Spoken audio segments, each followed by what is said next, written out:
Shri Venkateswara gold తాకట్టులో ఉన్న మీ బంగారాన్ని విడిపించి కొనబడును. Hi. Hello, your name? Ramesh. కర్ణాటకలో కాంగ్రెస్ ప్రభుత్వం ఏర్పడింది కదా, సో ఎలా ఉందంటారు కాంగ్రెస్ ప్రభుత్వం? బాగుంది, పర్లేదు, బాగుంది.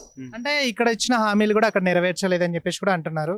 ఇక్కడ వచ్చినా ఇక్కడ ఇచ్చిన హామీలు అక్కడ కూడా ఇచ్చారు కదా, అవి ఏవి నెరవేర్చలేదని చెప్పేసి అలా కూడా. ఏం లేదు, బాగున్నాయి. నేను చూసిన బాగుంది. సిద్ధరామయ్య గారు ఇప్పుడు మీకు ప్రెసెంట్ సీఎం గా ఉన్నారు. ఉమ్.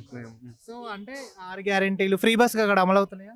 అవుతున్నాయి. ఇంకా ఫ్రీ బస్సు, యువనిధి అన్న స్కీమ్ వచ్చింది, అది బాగానే ఉంటుంది. గృహలక్ష్మి అనే ఒక స్కీమ్ వచ్చింది, అది కూడా ఇస్తున్నారు. బాగా అంతా బాగానే ఉంది. రాజు యువ వికాసం అని చెప్పేసి కూడా ఒకటి పెట్టారు కదా. అది నాకు దాని ಬಗ್ಗೆ ఐడియా లేదు బ్రో. ఎలక్ట్రిసిటీ ఫ్రీ ఉంది. ఇందిరమ్మ ఇల్లు, అది కూడా ఉంది. హౌసింగ్ హౌసింగ్ ఉంది బ్రో. ఎన్ని పెట్టారు? అది దాని ಬಗ್ಗೆ కూడా ఐడియా లేదు, ఒకటి కానీ ఉంది. అంటే ఇక్కడ బీజేపీ అండ్ కాంగ్రెస్ బాగా ఉందా? అది నాకు తెలియదు బ్రో. అంటే లాస్ట్ ఏది ఉండే? లాస్ట్ బీజేపీ ఉంది. అప్పటికి ఇప్పటికి ఎలా ఉంది పరిపాలన? నాకేమి డిఫరెన్స్ ఏం కనిపించట్లేదు బ్రో. ఆ గ్యారంటీలు ఇచ్చినారు కదా, బాగానే ఉన్నాయి. అంటే అన్ని ఫుల్ఫిల్ చేస్తారని ఒక హోప్ ఉంది. హోప్ ఉంది బ్రో.